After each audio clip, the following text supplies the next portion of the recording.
Wixatarraaf jenne kunoo. Bulchiisa naannoo Amaaraa keessatti diinummaa ka'aa dhufeen aanaalee adda addaa keessatti namoonni hedduun akka ajjeefaman jiraattonnii fi maatiin miidhamtootaa raadiyoo sagalee Ameerikaaf ibsanii jiru.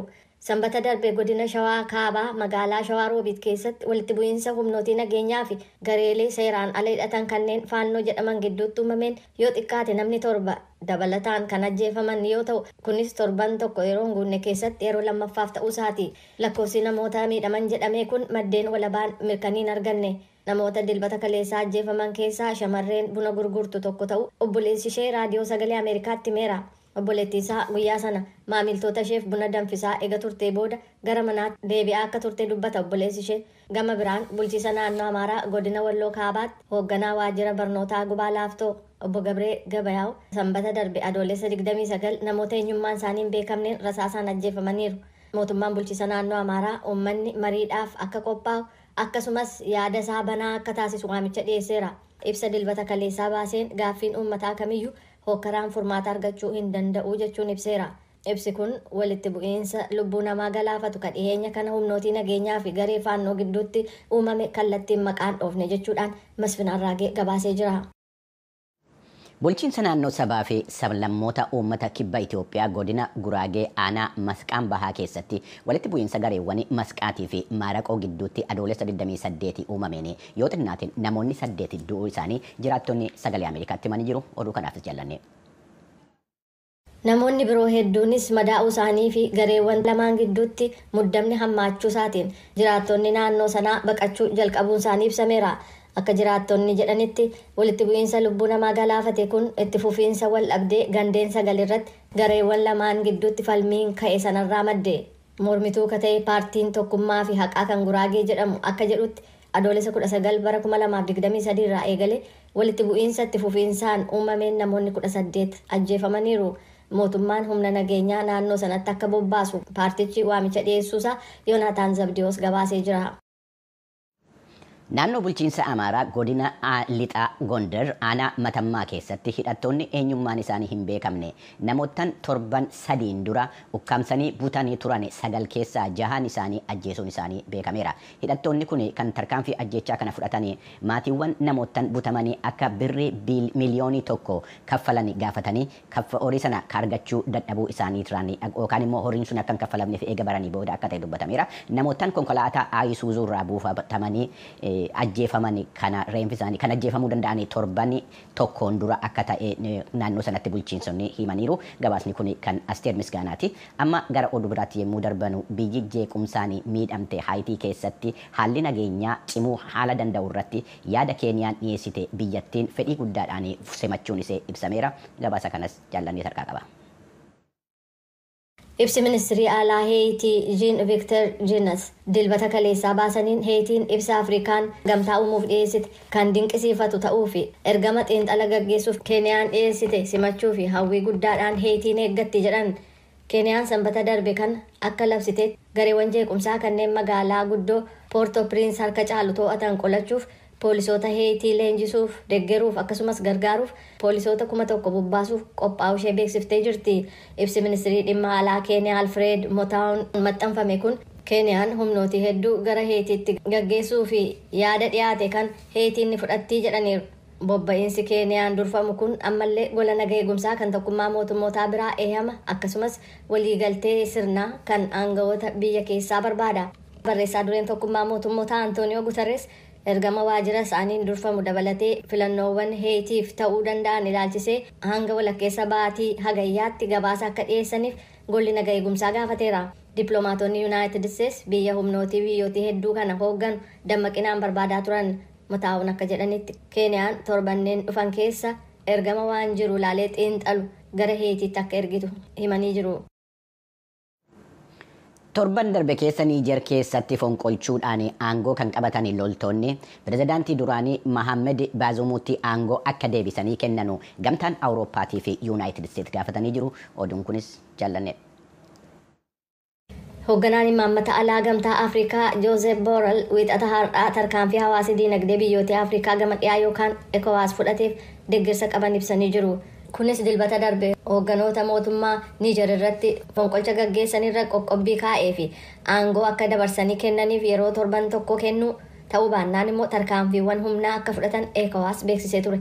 Borrell ibsa kennaniin Bazoum osoo hin tursiisin gara aangootti deebifamuu qabu jedhan. Kana malees gamtaan Awurooppaa himannaa gidduu seenummaa biyya alaati jedhamee dhiyaatu akkan fudhanne ibsan. Haleellaa namoota nagaa irratti yookaan hojjetoota dippiloomaasii fi dhaabbilee irratti raawwatamuuf mootummaan irree waraanaa itti gaafatamummaa akka fudhatu dubbataniiru. Ministiriin dhimma alaa Yuunaayitid Isteetsi Anthony Blinken Niijer keessatti sirna heeraa fi mootummaa eegsisuuf jecha hoogganni cimaan kan ECOWAS murtii dabarse simataniiru. Ameerikaan Bazoum hatattamaan akka gadhiifamanii fi mootummaa Niijer karaa demokraatawaa ta'een filatame iddootti deebisuuf waamicha dhiyaatettis Ameerikaan dabalamteetti jedhan. Gama kaaniin deeggartoonni mootummaa irree waraanaa torban darbe fonqolcha mootummaatiin aangoo qabate kanneen kumaantamaan lakkaa'aman dilbata kaleessaa daandii magaalaa guddoo biyyattii Niyaamee irratti hiriira ba'uudhaan alaabaa Raashaa mirmirsaa maqaa pireezidaantii Raashaa dhageessisaa fi humna koloneeffannaa duraanii Faransaayiin balaaleffataa turan. Oduun har'aaf jenne kanuma. Chummaa Maandeellaa Waashingten kan hoggansa dargaggoota Afrikaa as magaala Waashingten DC keessatti taasifamaa jira. Tuujubeen waa'ee yaa'ii kanaa irratti ibsa gabaabaa qabdi. Waliin caqasu. Kaka'umsi hoogganoota dargaggoota Afrikaa yaalii jedhamu dargaggoota Afrikaa keessa jiran cimsuuf walitti fiduuf mootummaa Yuunaayitid Isteetsiin sagantaa jalqabame.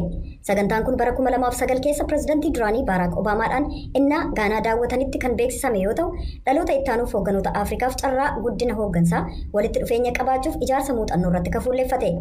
Galmi ijoon sagantaa yaalii jedhamu dhaloota haaraa hoogganoota Afrikaa kanneen beekumsa dandeettiif walitti dhufeenya jijjiirama gaarii hawaasa isaaniif biyyoota isaaniif akka waliigalaatti ardittii cimsuuf barbaachisu qaban horachuudha. Sagantaan kun qormaata addaa dargaggoota Afrikaa mudatu furuuf guddina hawaasummaa, dinagdee fi siyaasa saba isaanii keessatti gumaacha cimaa akka godhan humna isaaniif kennu dandeessisuuf jecha. Sagantaan Maandeellaa Waashingtan Fellowship jedhamu kun biyyootii uffee Saharaa gad jiran keessa dargaggoota umurii isaanii waggaa 25 hanga 35 jiran kanneen damee siivikii, daldalaa akkasumas ogummaa adda addaarraa walitti dhufan kanneen hoogganoota hegeree ta'aniif banaa yoo ta'u, ministirii dhimma alaatiin maallaqaan deeggarama. Kanneen sagantaa kanarratti hirmaachuuf iyyata dhiyeeffachuun itti milkaa'an illee qorannoo torbanneen ja'a waaltaalee barnootaa biyyattii keessaaf leenjii akkasumas walii isaanii wal baruudhaan sagantaa kanatti fayyadamu. Hayyee hordoftoota keenya tuujubeen ammas bakka walga'ichitti taasifamaa jirutti jirti waan ta'aa jiru dabalataan nutti himti. Tuujubee yeroo ammaa maaltu ta'aa jira bakka walga'ii sanaa jirra mee nutti himi gabaabaa. Bafaqaaduu egaan bakki walga'ii kana as Waashingtan DC'tti kan argamu hoteela Omni Shorham jedhamu keessatti walga'iin kun yookaan yaa'iin yaalii yookaan Maandeellaa Fellowship jedhamu kun kan geggeeffamu adoolessa 31 hanga roobii dhuftu hagayya 2tti ta'a. Sirna baniinsaa sagantaa kanaa irratti ittaanaa ministirii dhimma alaa Yuunaayitid Isteetsitti ministeerri barnootaaf aadaa kan ta'an Eetaan Roozenzweeg haasaa baniinsaa dhageessisaniiru.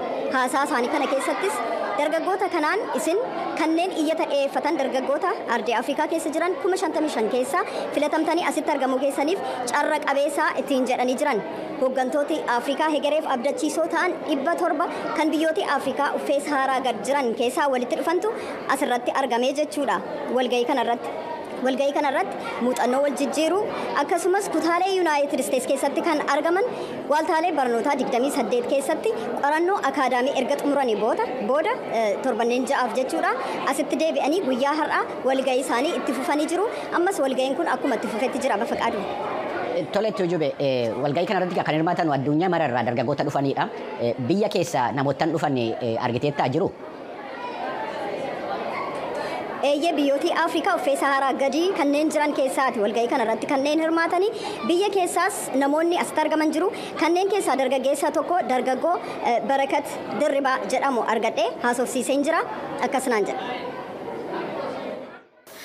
Sagantaan Maandeellaa Waashingtan Fellowship dargaggoota Afrikaa keessatti seektaroota akka biizinasiitiin, civic leadershipiitiin, public management irratti warra hooggansa ciccimaa agarsiisan filatee gara Ameerikaa fida. Itoophiyaa keessattis sanumatu ta'aa jira.